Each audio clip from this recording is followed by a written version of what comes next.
Good afternoon, everyone. My name is Hamed Ekhtiyari, and I'm really delighted to be here today. So let's get started. Yeah, I'm not sure if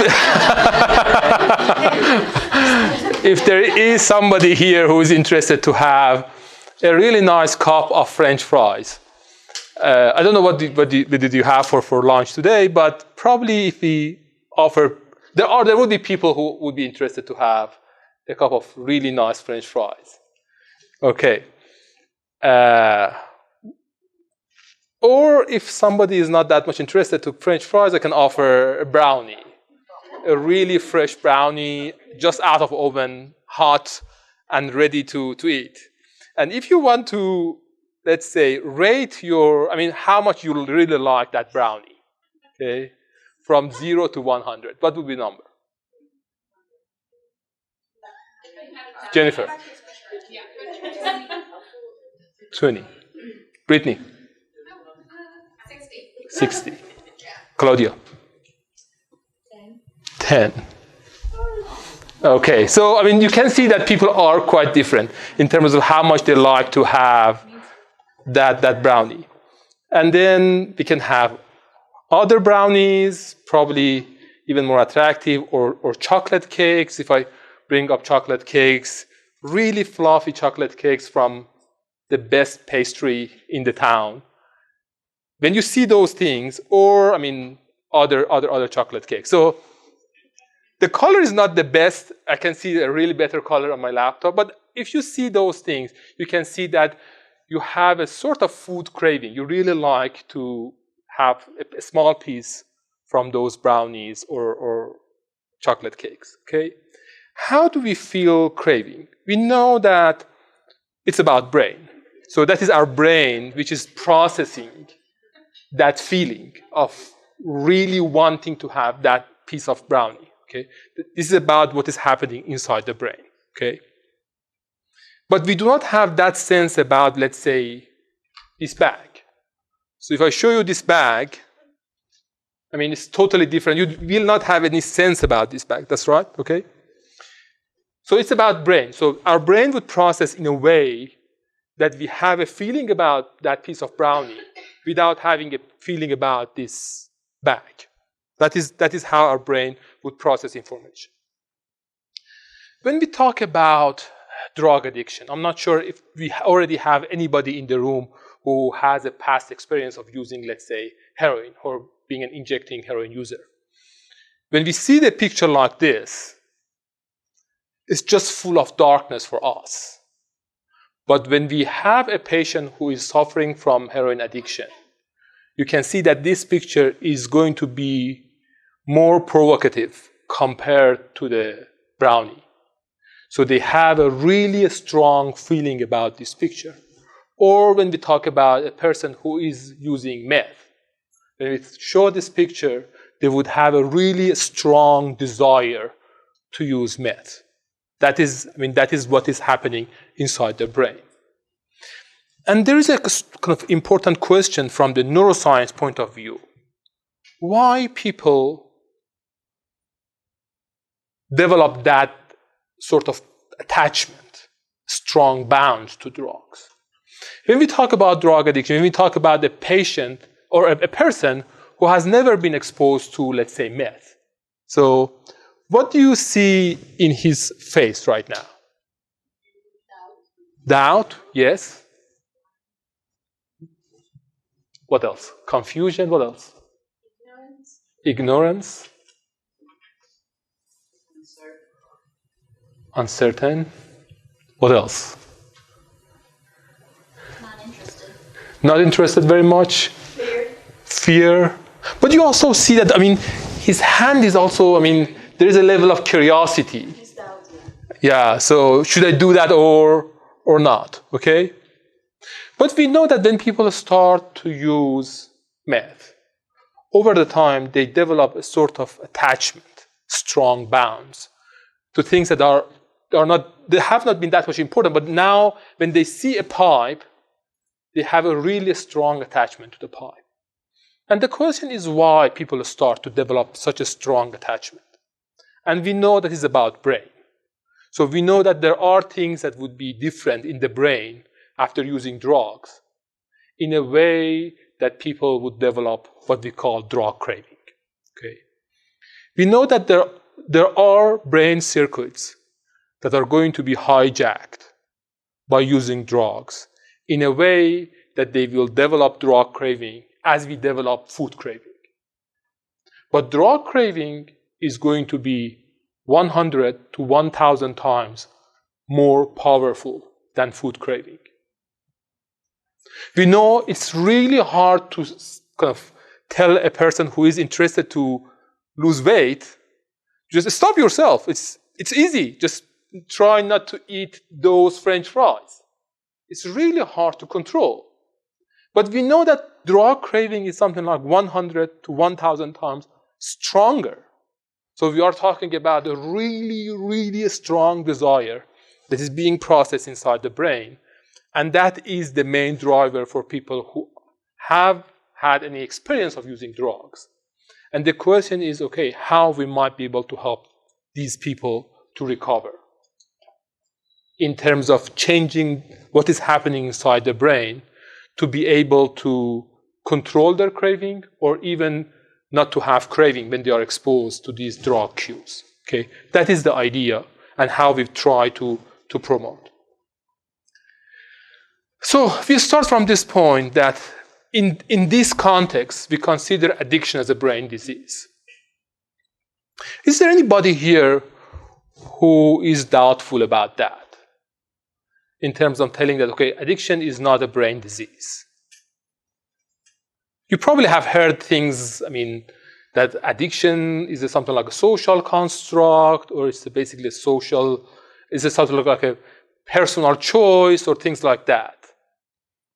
Anybody who is, against the idea of addiction as a brain disease here? There are people who kind of try to promote kind of some dialogues in terms of addiction is not just brain disease. I do agree that when we talk about drug addiction, it's not just about brain. It's about society, it's about family, it's about the environment, it's about friends, it's about everything that is happening around us. Okay? So it's not just about brain. So we are not going to just be focused to brain and think about, okay, if you fix the brain, everything would be solved. We know that there are many things around a person with drug addiction that should be fixed or should be considered in the process of recovery, okay? But in reality, we have the same issue with many other medical conditions, like, let's say, diabetes. When we talk about things like diabetes as something like an endocrine disease, or what we call the hormonal disease, okay? We clearly know what is happening when people get diagnosis for diabetes, okay? But we know that when we want to treat diabetes, we need to, it's not just about the person. You need to change the family. You need to change the dynamism inside the family. If everybody inside the family is going to kind of get really high sugar kind of diet, it will be really hard for a person inside that family to control let's say, a healthy diet. It would be really hard. So we need to change the family. We need to change the friends around the person. We need to change the behavior. We need to change many other things to be able to control that, let's say, hormonal disease. And it's true for drug addiction as well. So so when we talk about drug addiction as a brain disease, and we are going to today to talk about recovery in something like a brain language, I'm not ignoring the importance of family, society, community, spirituality, all the other things that are going to be, at the end of the day, reflected in what is happening in the brain and help us in the process of recovery. But over the time, I realized that to some extent, we ignore the importance of brain and how we might be able to help the brain in the process of recovery. We just think that, okay, if we keep people abstinent for a while, then their brain would recover by itself. But it is not true. We need to actively work on the brain in a way that the brain could get better in the process of recovery. If we just leave it alone and just let people be abstinent, it's not going to happen completely. So we know that we need to do more. But the main question is, okay, if you are going to bring brain to the recovery, what are the targets that are going to be important for us? What are the major important targets in the process of recovery?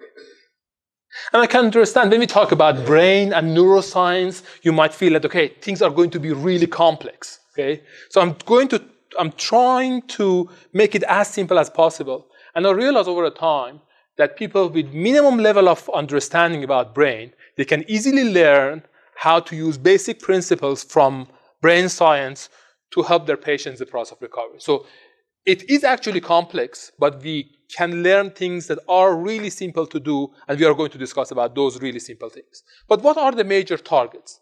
When we talk about things like meth addiction, people might suffer from things like psychosis.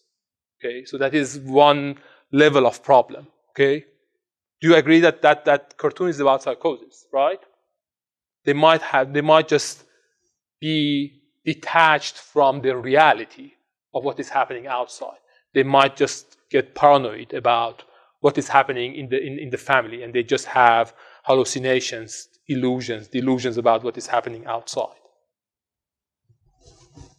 What about this cartoon? Isolation, being trapped, being depressed, being anhedonic. This is another thing that we know that is related to the brain. They might have problems in learning, in attention, in being able to use their brain function in a way that they can go back to the society and be an active member of the society. Or even they might have problems in communication, social interaction. When they work inside the family, they just do not have a normal communication with other family members. And and you can list a long list of other things that are related to brain. And there are symptoms of brain disorders in the process of drug addiction, okay? But I'm going to make it really simple. When we talk about main brain functions that are involved in drug addiction, and we need to be really careful about them, I think that we end up in 3 major brain functions. The first one is how do we feel about negative things around us? Stress, depression, anxiety, anger, what we call negative emotionality. That is one dimension. The other dimension is about how do we have a good feeling about what is happening outside. We call that incentive salience. And incentive salience means how do we enjoy from our normal life? Is it the negative side of the emotions, positive side of the emotion, and how we control ourselves? These 3 major functions are going to be important in the process of recovery. If we want to help a patient in the process of recovery, we need to get sure that they are going to be competent in these 3 major domains. One, how they might be able to control to have a normal feeling about negative things, stress, depression, anxiety. How can they enjoy from their life the positive side of emotions, and how they can control, make decisions, do problem solving in their life. Okay? And these 3 major domains are going to be really important in the process of recovery. And we are going to discuss how we are going to target these major domains. And basically, when we solve these 3 major problems, we can control many other things in the process of recovery. There are more complex models. Let's say they would add other dimensions like interoception, and they can add also things like attention inhibition, memory, or things like social cognition. I'm not going to discuss about more complex models. We are going just to stick to the simple model that would have basically 3 major domains, okay? Another cartoon. When we talk about the cycle of drug use, you can see that people would have basically a shift between these functions in the process of drug use, when they're an active drug user. They have a really negative feeling when they in the significant withdrawal. That would be the negative emotionality side. They use drugs, they would just feel really good afterwards. That is the positive side. And afterwards, they just try to control their craving to some extent, or they try to use whatever they have in their brain to find drugs. So they have something like a drug-seeking behavior. And then they go to the negative side, positive side, control side. And that's a circle that is happening in their life. So these three major brain functions are involved in the cycle of drug addiction. And fortunately, during the last couple of years, with developments in neuroscience, now we know how these functions are processed inside the brain. So this is a figure from the brain, and these are different parts. This is the front part of the brain. This is the cerebellum in the back. And this is a kind of an overview about areas in the brain that are green, red, or blue. And these parts of the brain would be involved in this, let's say, cycle.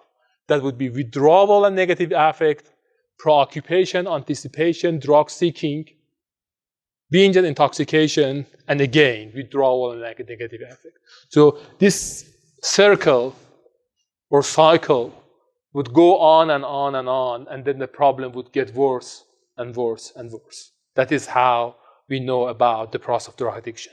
And these brain areas are pretty much well known in the process of kind of what we call neuroscience for addiction medicine. And we know that this cycle over a time would just get worse. So they start from feeling euphoric, then they feel just good, and then they just try to escape from dysphoria.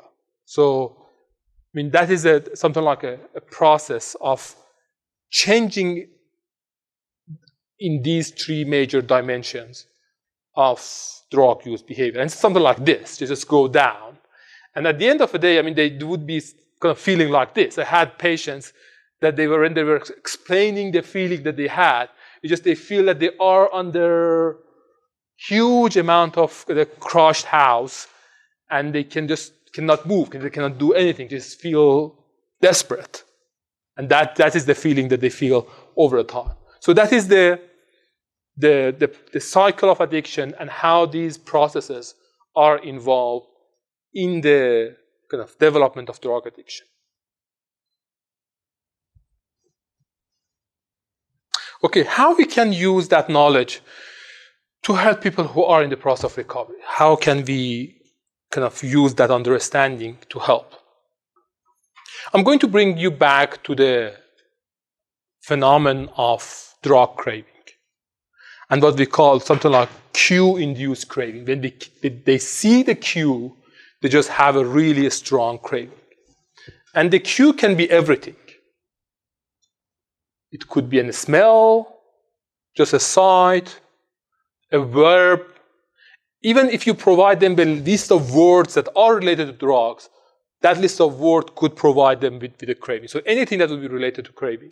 Or even just out of blue, just they might have just some mental imagination, and those mental imaginations could make drug craving. So they might have something like 5 a.m. in the morning, they just feel that they have a craving out of blue because of just a mental imagination that came into their mind and make drug craving. So that is the phenomenon that we have with drug craving. And it's a really disabling brain process. And the question is, okay, how we might be able to help patients who have this really deviated brain process or hijacked brain process. The craving was supposed to help people to basically survive, eat, and make a family. That is the kind of the initial kind of design for these brain circuits that are designed to help us to survive. But at the end of the day, I mean, these brain functions are being hijacked by drugs. And now the question is, okay, how can we bring them back to the normal life? What we do in, let's say, classic cognitive behavioral therapy, CBT, what we do in CBT, we have a simple model saying that, okay, there are triggers. Those triggers would make some thoughts. Those thoughts would make craving, and then people would have drug use. And we try to help people to just basically reduce the amount of triggers in their life, or basically eliminate whatever drug-related cues from their life. Be abstinent as much as possible, even to change the place, people, everything that is around them in a way that they can have less exposure to the triggers. How we might be able to help them to have other thoughts about drugs and then control their craving and drug use. That is the classic CBT-based model for helping patients in the process of having drug craving. But this is something like for 40, 50 years ago. And during last couple of years, now we have a better understanding about this process. So the question is, okay, how can we use brain language to improve this model? And now we can basically target specific brain functions that are involved in drug craving and empower them in a way that people can use those brain functions to control their craving. That is the idea.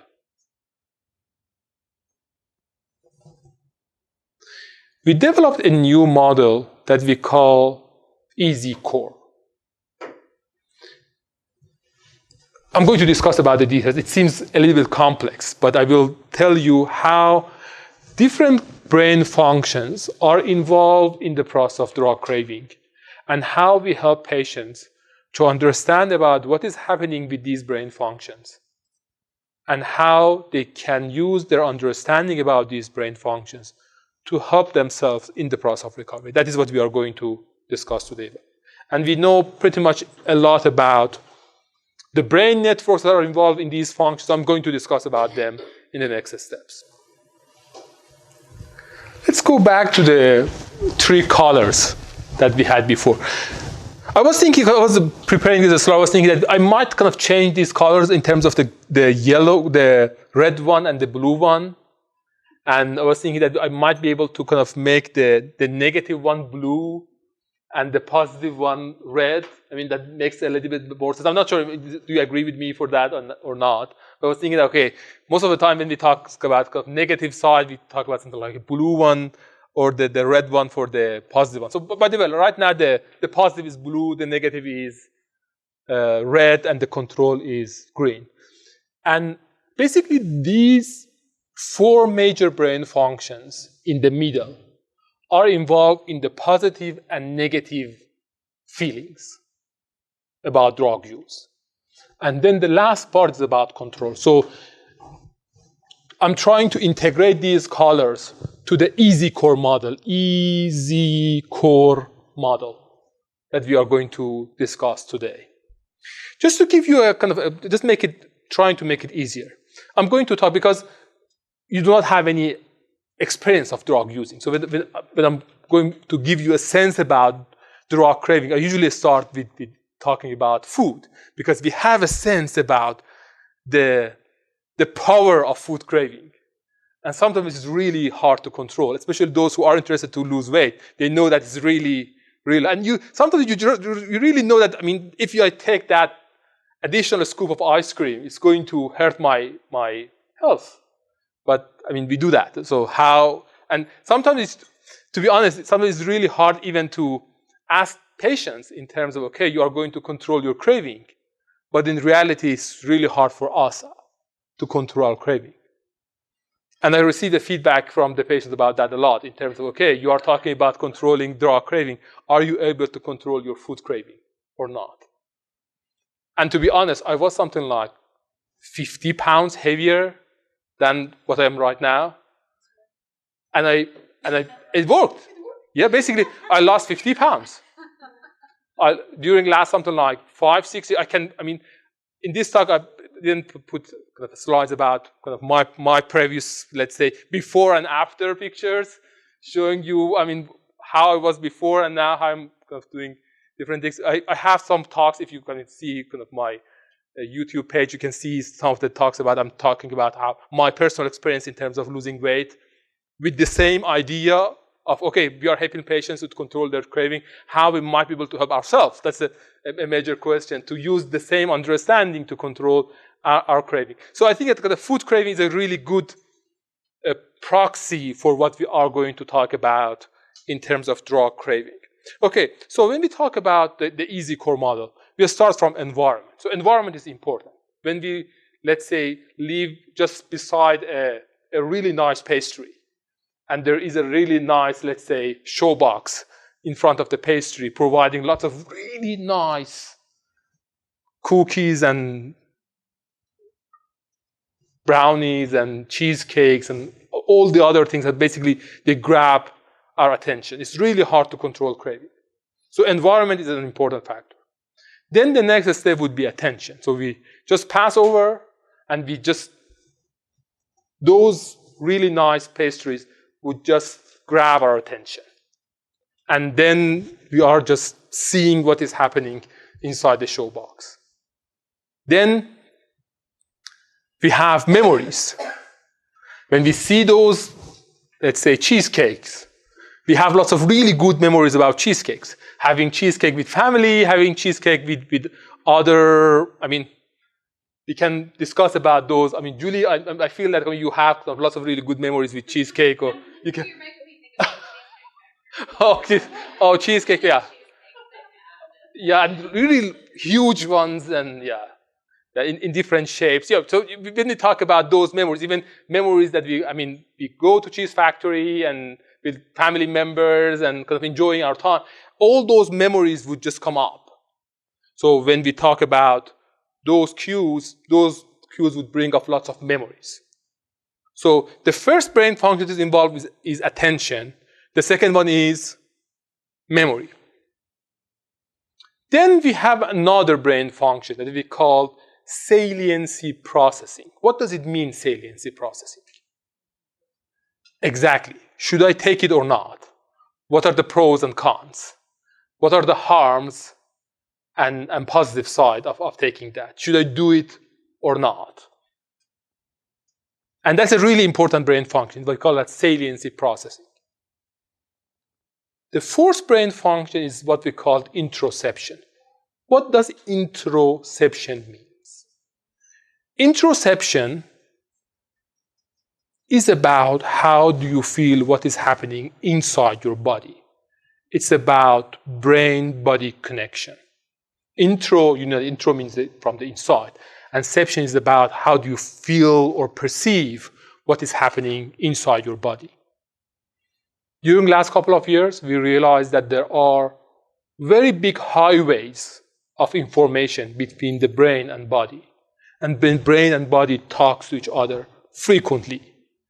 And how do we perceive what is happening? When we see a really nice cheesecake, it's not just about attention, memory, and saliency. You also start to feel something in your body. You just feel that, okay, it seems that my body is going to take that. You just feel that I need that in my kind of stomach. I just feel it.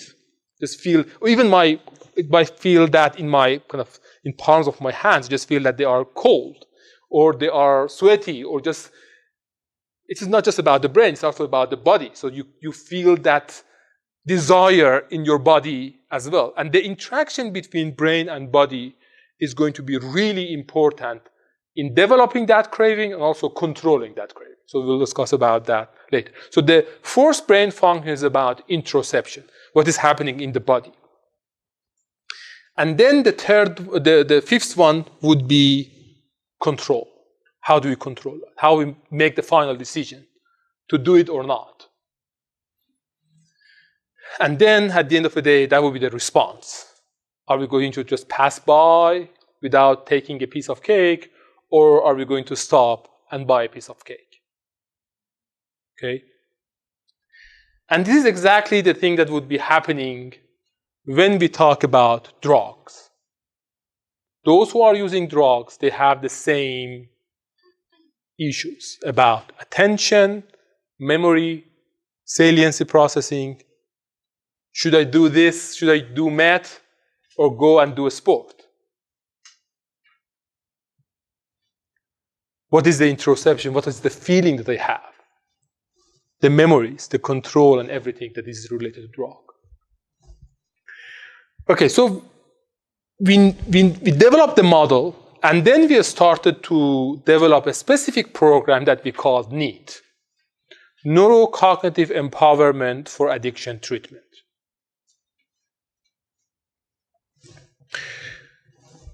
And the idea in NEAT was basically doing a brain gym for those brain functions,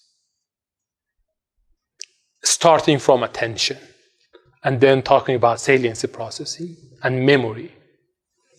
And when we talk about attention, we talk about kind of different types of attention. We have at least 4 major types of attention. How these 4 main types of attention are involved in different types of drug craving. How can we empower those 4 types of attention? How can we use our understanding about these 4 types of attention in the process of drug craving? And then we talk about memory. I mean, this is the content of 16 sessions. So we talk about different types of memory, as you can see here. Memory and learning, affective memory, prospective memory. So it's not just about one type of memory, we have different types of memories. And how different types of memories are involved in the process of drug craving and in the process of recovery. How can we help people in all those brain kind of important functions? And then, as you can see here, when we usually start from attention, negative feelings, positive feelings, interoception, inhibition, flexibility, and then, as you can see, when we proceed to the kind of later sessions, we go for more complex brain function in terms of problem solving, decision making, and just reviewing and conclude. That is the model that we developed to help patients to have a better understanding about what is happening inside the brain. And the architecture of that package is designed in a way that we start with a specific brain function in one session, and then we add another one to it, and then we add the third one, fourth one, and we go on and on over 16 sessions. Because we know that all these brain functions should work together to help a patient being able to control drug craving, and also being able to be an active member of the society. So it is not just about drug addiction. Even, I mean, us, when we want to be in the society, we need to have proper decision making. We need to control our attention. We need to control our memories. We need to see, should I do this or not? And be able to see what is going to be better for me in the future. So all these brain functions, it's not just about drug addiction. Anybody who is going to use her or his brain is going to use these brain functions. And the package is developed with cartoons and games. So we try to bring many games in each sessions. So it's not just about education, talking about, okay, this is the attention, this is the flexible attention, this is divided attention, this is focused attention, and just talking about, okay, these are the things that you need to learn. We bring games, and through doing those games, we help them to realize what does it mean to have focused attention. What does it mean to have divided attention? What does it mean to do different ways of saliency processing? How they can do reappraisal. So using games, that is the core of the brain gym. Bringing games and helping patients to use those games to understand their brain functions and see how they can use those brain functions in the process of recovery. That is the idea. Because it's just about education. If we just provide them with information, it's not going to help at all. It's going to be game. It's going to be fun. It's going to be engaging. Even this, we give them small rewards. We give them small pens, colorful pens. And it's really an engaging process. So for each patient, we give them a package that we call Brain Gym. This is the package, okay? And the package is designed in small booklets like this. Each session, each patient would receive one booklet, okay? For example, this one is about attention and memory. We talk about what is attention, what does attention mean in your daily life, what does attention mean in the process of recovery for you, and then some basic information about attention, and then we start with a game. So we discuss about, okay, let's do this game. They do the game, and when they do the game, they come back and say, okay, the brain function that was involved in this game was focused attention. And why focused attention is important for you, for your process of recovery. And then they have more games with the focused attention. So we go on and on.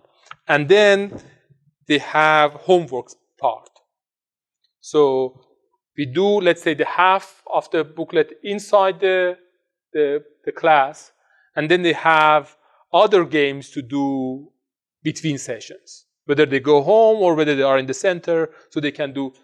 And the first thing that I can tell you is really engaging. I mean, people love that, to be involved in games. And sometimes even we do some sort of competition in the sessions and getting people even more and more engaged. And we have been thinking, okay, how we might be able to see how their brain is behaving differently in terms of drug craving. So we developed a series of pictures that are related to drugs, and same pictures that they still have the same elements inside, like hands, without being related to drugs. Okay? So when they see these pictures, they have drug craving. When they see these pictures, they do not have drug craving. Okay?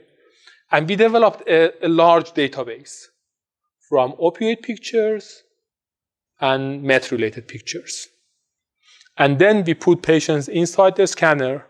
We show them these pictures inside the scanner and see what are the drug more than neutral activities inside the brain. So that is what we do. And we can clearly see, this is the frontal part. This is the anterior part of the front part. This is the posterior part, the rear part at the back. And you can see these are the specific activations. These are patients before receiving the treatment. And then we do the treatment for them, and we redo the brain imaging again to see what are the brain functions that are going to be different. And sometimes even we share these drug-related, these brain pictures with them, showing them that, okay, this is the brain activations that you have, that normal people would not have these activations. When normal people see these two groups of pictures, the brain activation is the same, because both of them are pictures about hands, nothing more.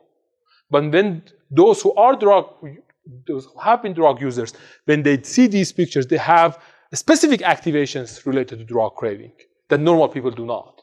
So we show them that, okay, this is your brain when it's exposed to drug-related pictures, and now we are going to help you to change these activations to be able to control your craving. And then we do the imaging again after 16 sessions of trainings. That is the project that we already have. So we realized that we need to make it simple and simple for patients. So we realized that we need to use cartoons. And there are many reasons that's why we decided to have cartoons inside. But for bringing even cartoons inside, we started a study, and we asked patients in terms of, okay, which one do you like more among these characters? Like if you want to put these characters in cartoons in the package, which one do you like more? 1, 2, 3. Which one do you like more?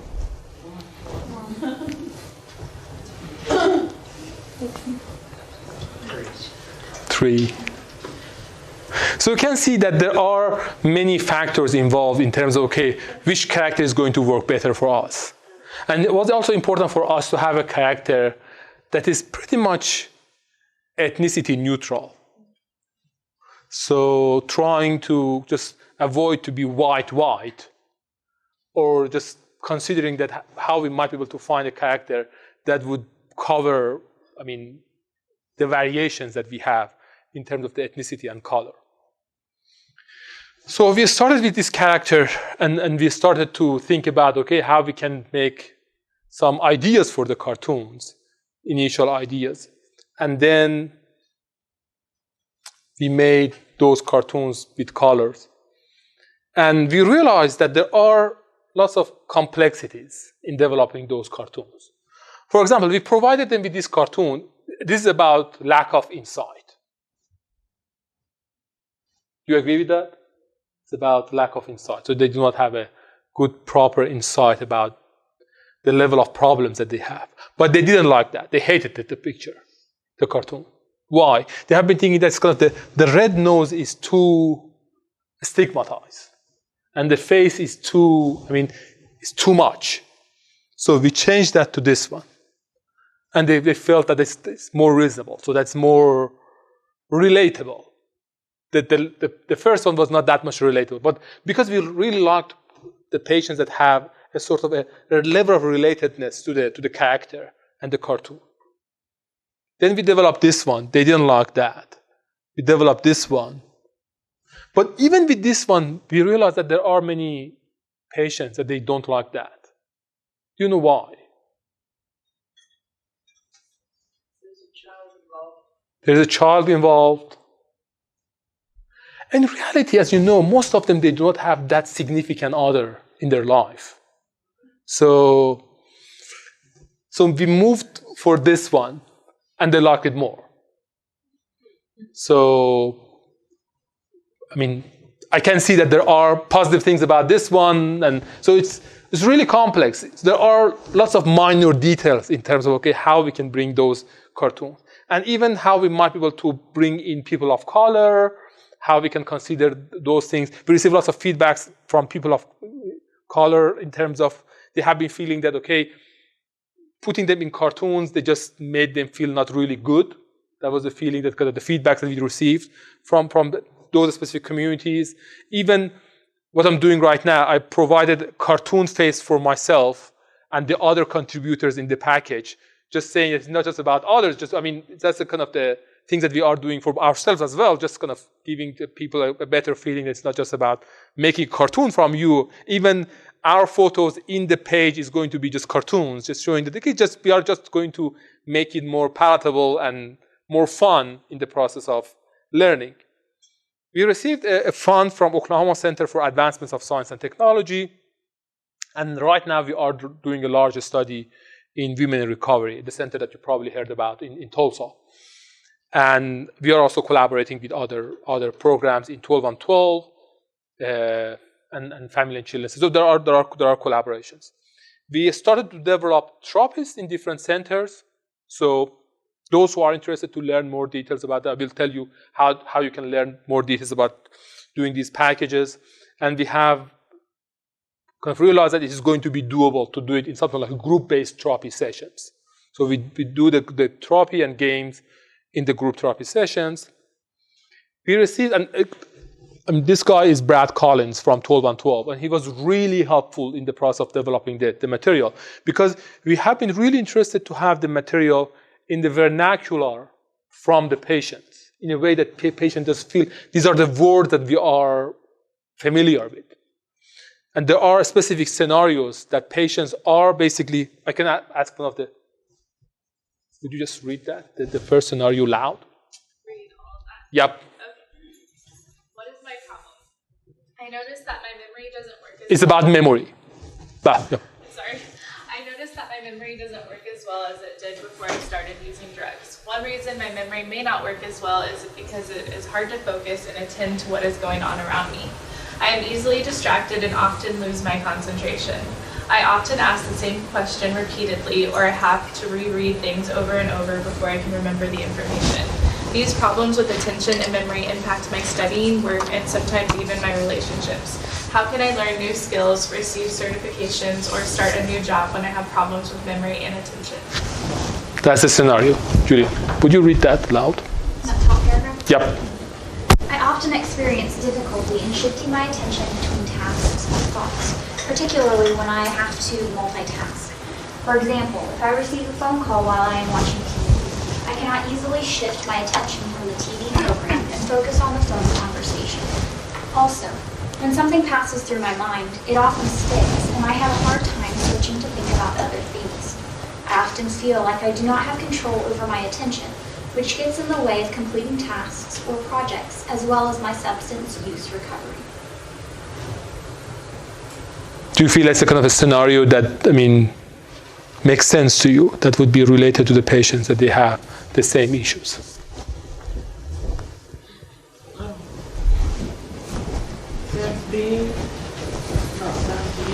Just loud.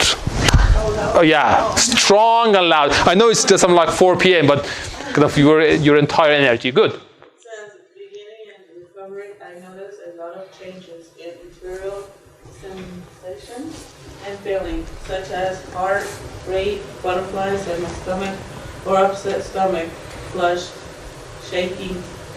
I used to take this internal as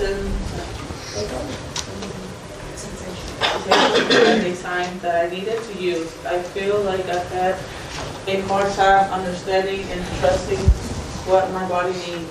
And sometimes even I have a hard time recognizing when I am truly hungry, tired, thirsty, exercise, scared, and so on, which can make me feel out of control.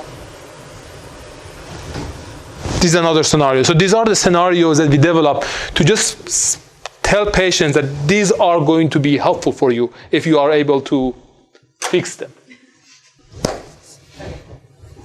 Drugs are highly rewarding for me and seem to beckon to me loudly and frequently. However, drug use seems to have erased my ability to feel rewarded and happy from other things in my life, even things that I used to find meaningful or pleasurable. I also often experience negative feelings such as guilt, anger, low self-esteem, or anxiety. The negative feelings I experience can trigger intense drug cravings and distract me from being able to fully engage in other areas of my life. Even though I know it isn't true, I worry that I will always have difficulty relaxing or feeling better while turning to drugs. Does it make sense? These are basically the scenarios that we start with them. Sharing these scenarios, and we ask them, okay, does it make sense? Do you relate yourself to that? What are your personal problems with the same domain? And then we start from that, and then we go to the games and discussing about those brain functions. We receive feedbacks in terms of, 16 sessions might be too long for some of the programs. It's really hard for some of the programs to run the 16 sessions. So we developed a shorter version in 4 sessions. We call that brain healing first aid. In basically 3 major domains. What are the brain functions that are involved in the process of drug addiction? And basically it's composed from the scenarios that you right now read. And how you can help the brain in the process of recovery, and what are the specific exercises that you can do. So let's say with memory, and then kind of specific scenarios for memory. And that is the brain healing first aid. Is the brain healing first aid booklet, and it has 4 sessions. So we use that in a kind of a 4-session package. Those who are interested to basically see how we run that in 4 sessions, there are workshops that I taught before, and they're available on YouTube. So I can kind of give you a link to those workshops so you can see how we basically train people to be able to deliver the intervention. There are specific publications, book chapters, that we wrote about the concept of what we call neuroscience-informed psychoeducation, providing education for people with the information that we have from neuroscience. Then we receive feedback, how can we do, even the 4 session is too much. What can we do? Something like that would be shorter and highly understandable for patients. So we developed posters. And we put all those materials in the posters. I had 2 copies in my office that I brought here to just give you an idea about the structure of these posters.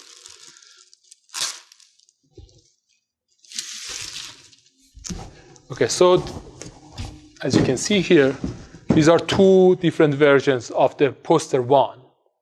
The male one and the female one.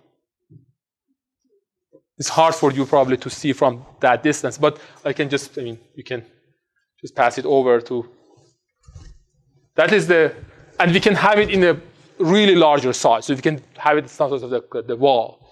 And we had that in different centers, and people realized it's going to be kind of understandable and relatable.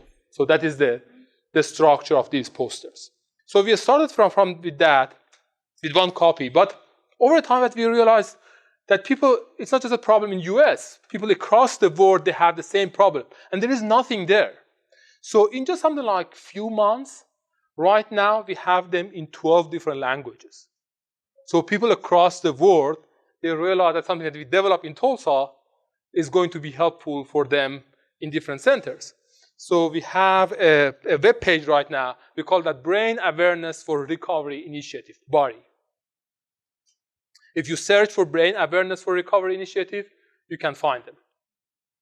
And in the page, you can see that we have them in English, Portuguese, Korean, Persian, Arabic, Chinese, Swedish, Hindi, Kannada, German, Italian, and Hebrew. And 4 other languages are also coming. We are going to have them in Spanish, French, Turkish, and Bulgarian soon. I mean, we are processing that 4 other languages soon. And hopefully we will have them in 20 languages very soon. So we are receiving lots of feedback from people across the world that this is something that's going to be helpful for them. And then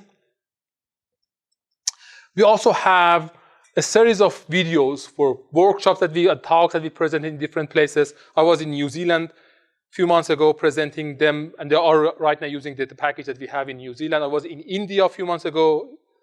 We have them right now in 2 Indian languages, Hindi and Kannada, which is a language in the south part of India. So we have them in 2 Indian languages right now, and some other talks in different places. And we will put this talk in the same page as well. So we record these talks to help people who are interested to learn about these kind of materials. So all these materials are publicly available, and there is no charge for them. And many thanks to the basically supporters from our institute, basically LIBR, Laureate Institute for Brain Research, mainly by Warren Family Foundation. They are providing support for the institute, and we are basically developing these materials inside the institute. The idea is, it's not just about few sessions. It's just not about 4 sessions, 16 sessions. It's about how we can bring in the idea of using brain in the best possible way as the most important gift in our life. How we can use this gift in the best possible way in the process of recovery. So we have posters. We have the brain healing, what we call the NIPE program, Neuroscience Informed Psychoeducation program, and we have the NEAT package right now. We usually use the posters for engaging patients who are not still in the recovery. So we mount the posters in the treatment centers, getting sure that people would be able to. And sometimes I receive patients that they just saw the posters and they kind of came to us telling us that I was not really hopeful that there is any hope for my brain to recover. It seems that there are significant hopes. So I'm going to receive what you are providing right now. So we basically provide support for centers that are interested to basically mount these posters in their center. And we realize that this is something like an initial engagement. So we can hook patients who just feel that there is no hope for the process of recovery, but then they see that, okay, it seems that there are many things that they can learn. So that would bring new patients to the recovery. So we can use them even for before recovery. In very early recovery, we use the brain healing first aid. And then in the later recovery, we use the brain gym or the NEAT, Neurocognitive Empowerment for Addiction Treatment. And we use them in different settings, let's say in the residential settings. Most of you are technically in the residential settings, based on my understanding from the introduction that we had. And probably most of you are in, let's say, sort of transitional living, sober living places. So we usually, in these settings, we usually do, let's say, the NIPE in the initial step, and then the transitional living, the next step. What you can do, but my basically recommendation is just starting with 4 sessions, and those patients who are more engaged and they feel that, okay, this is for me, I really need kind of more information about my brain and the process of kind of recovering my brain, then you can start the kind of a larger program with them. So we basically use them in, let's say, hospitalized setting, office-based setting. And then now we are working on extended brain gym, because we have right now many patients that they basically finished the initial packages, and now they are looking for more exercises, more games. And now we are developing those exercises. And right now we have some other material for those. After finishing these materials, we can provide them with more games and exercises in a way that they can have at least 1 year of brain trainings to help them to bring back their brain power and let them be an active member of the society. We have published several book chapters in different references. I will be happy to send you those who are interested to know about the kind of more details about the idea of brain rehabilitation. We also do the brain rehabilitation for other psychiatric disorders. That's another thing I'm working on that. If you are interested, you can kind of receive more material about that. But we realized that when we are running these basically sessions for patients, we receive lots of feedbacks from them in terms of, I wish I could receive these material when I was 16 years old, when I was not involved in drug addiction that level. Or can we have a copy for our kids? Can we have a copy for my 16 years old daughter?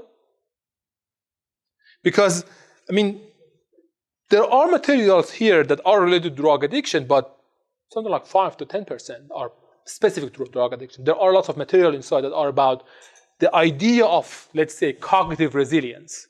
And I heard that today, I mean, before my talk, you had another talk about resilience. The question is, okay, how we can build up the resilience and how we can use these brain trainings for developing resilience.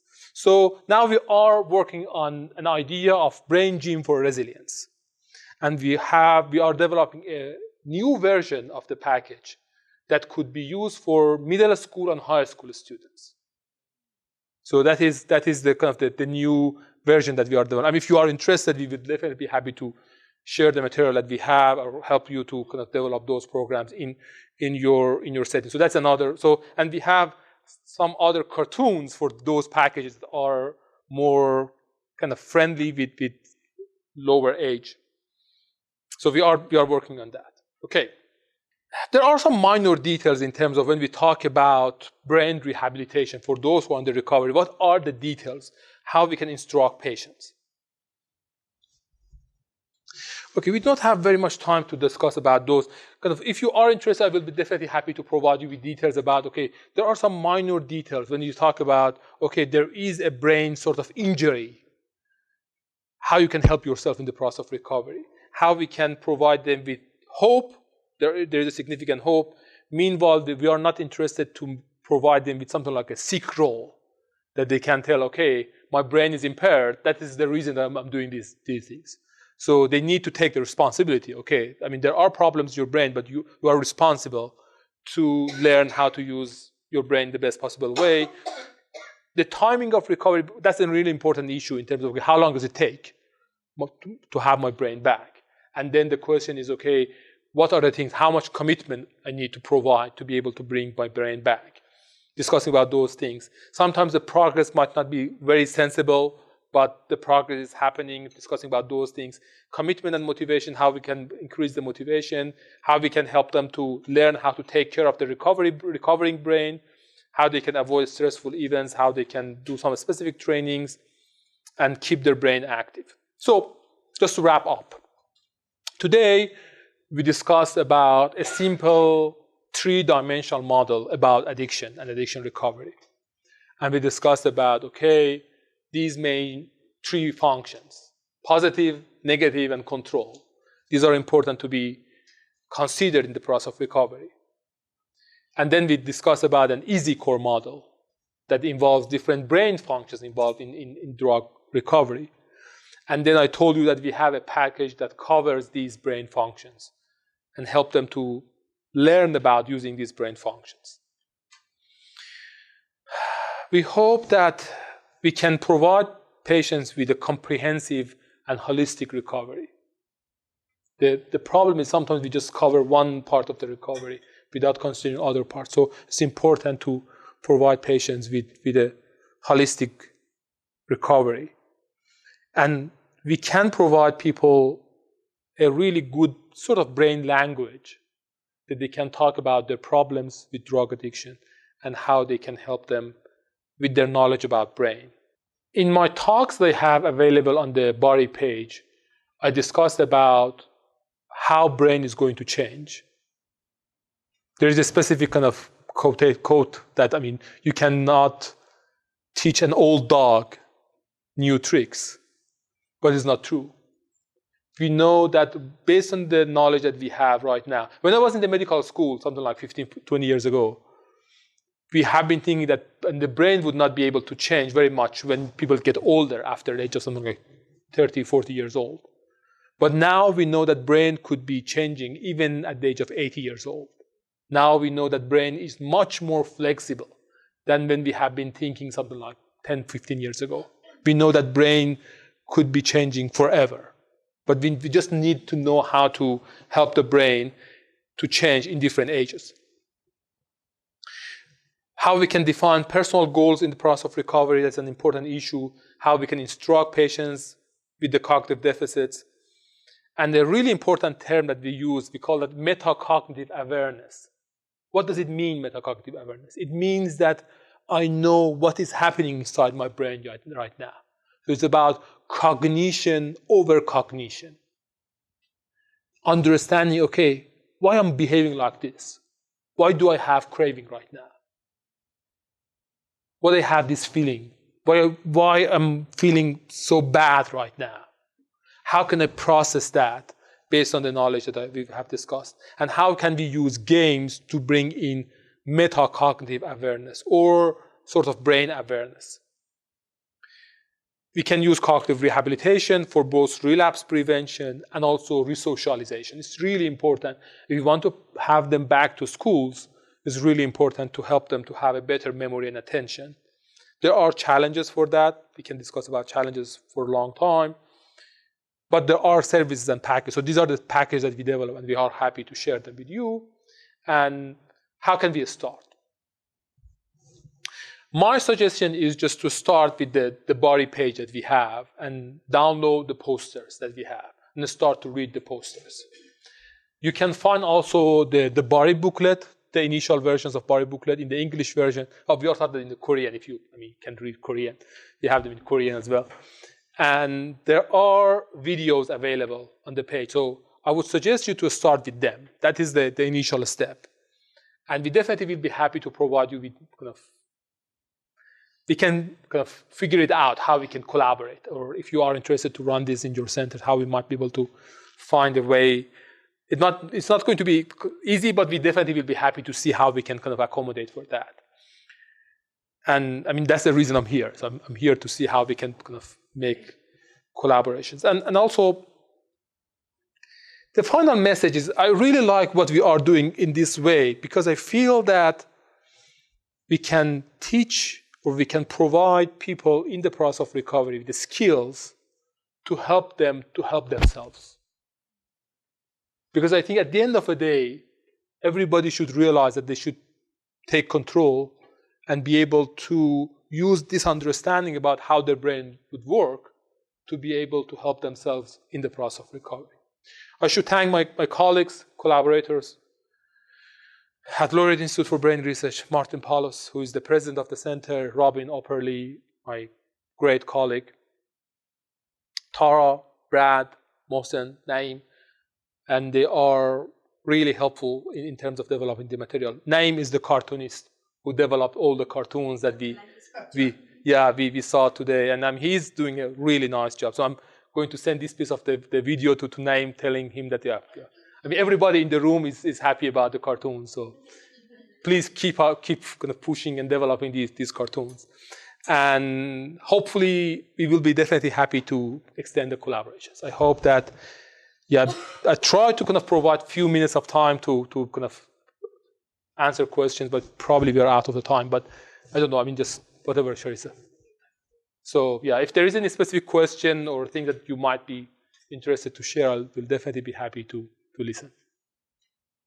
The Bali, is it a website? Or is it If you just Google for Brain Awareness for Recovery Initiative, you can just, this is the first page, you can find that.